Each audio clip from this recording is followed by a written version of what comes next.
अब मैं अपने सबसे पहले पॉइंट पे आता हूं।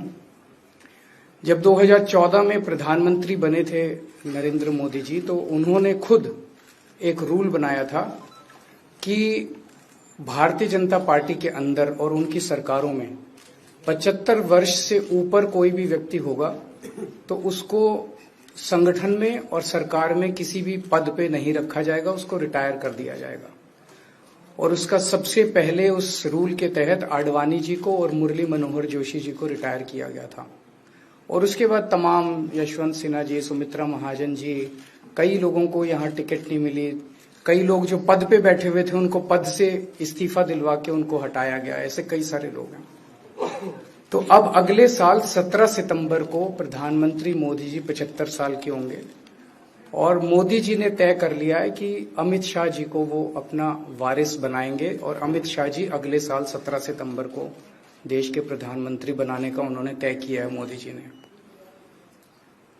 इसके ऊपर मोदी जी पिछले 1-2 साल से लगे भी हुए हैं, क्योंकि भारतीय जनता पार्टी के अंदर अमित शाह जी के सामने जो जो बाधाएं पैदा कर सकता था नेता, एक एक करके उन सब नेताओं को साइड कर दिया गया, उनका पत्ता साफ कर दिया गया।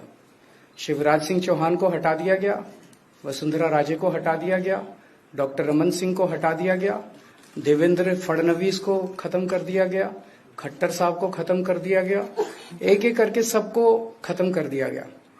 एक ही शख्स बचे हैं जो अमित शाह जी के रास्ते का कांटा बन सकते हैं। हेलो, आवाज आ रही है? आ रही है। एक ही ठीक है, आ रही है। एक ही शख्स हैं जो कि उनके रास्ते का कांटा बन सकते हैं, वो हैं योगी आदित्यनाथ जी।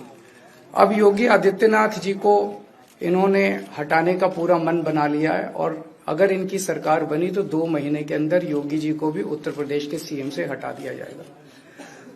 मैंने दिल्ली में 3-4 दिन पहले ये प्रेस कॉन्फ्रेंस की थी और ये दोनों मुद्दे उठाए थे। जैसे मैंने मुद्दे उठाए थे तो अमित शाह जी ने और उनके कई नेताओं ने अपनी भावना प्रकट की कि नहीं, मोदी जी को 75 साल में इस्तीफा नहीं देना चाहिए, मोदी जी को 75 साल पूरा कार्यकाल पूरा करेंगे।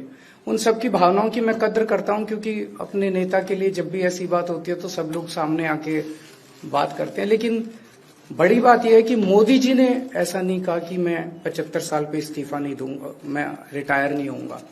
उनका अपना बनाया हुआ रूल है और मुझे पूरी उम्मीद है कि मोदी जी का अपना बनाया हुआ रूल है और मोदी जी अपने रूल को फॉलो करेंगे। नहीं तो लोग कहेंगे कि मोदी जी ने ये रूल आडवाणी जी को हटाने के लिए बनाया था, जब अपनी बारी आई तो नहीं। तो मोदी जी इस रूल का फॉलो करेंगे, ये पूरा यकीन है देश के लोगों को कि उन्होंने खुद रूल बनाया तो खुद फॉलो करेंगे। दूसरी बड़ी बात जो हुई कि जब मैंने कहा कि योगी आदित्यनाथ जी को 2 महीने में हटा दिया जाएगा, इस पे अभी तक भाजपा के किसी नेता की टिप्पणी नहीं आई है। 4 दिन हो गए। इसका मतलब ये तो कंफर्म करता है कि उन्होंने पूरी प्लानिंग कर ली है और उनके पक्ष में कोई बोलने के लिए तैयार नहीं है योगी आदित्यनाथ जी के। तो उनका हटना अब लगभग तय है कि योगी आदित्यनाथ जी को उत्तर प्रदेश के सीएम पद से हटाया जाएगा।